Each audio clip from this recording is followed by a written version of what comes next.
Just out doing a little snowshoeing post Blizzard 2013. So rarely get a chance to snowshoe in this area. I try to grab every opportunity that comes along. So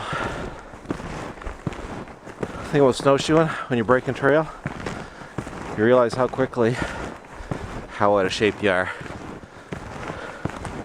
I'll check in with you later.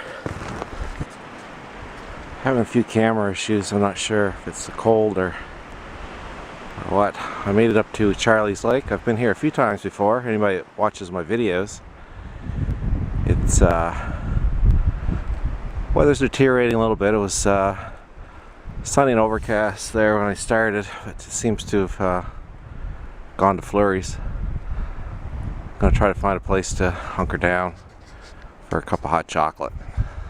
Just realized, of course, I left my tripod at home.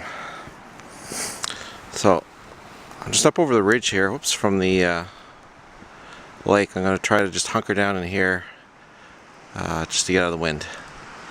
And I'll show you a few things. Give you an idea of the gear I'm carrying today.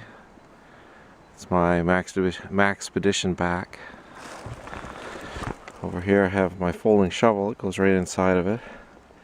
It's great for digging like I just did. My GV snowshoes, I think they're 36-inch.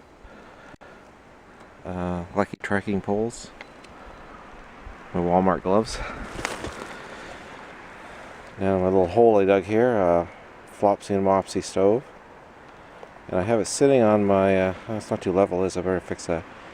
My bottom off my backcountry boiler just to get it up off the ground. I don't have my little piece of ground foil that I usually carry. And Snow Peak 600, so I'm just going to make myself some hot chocolate.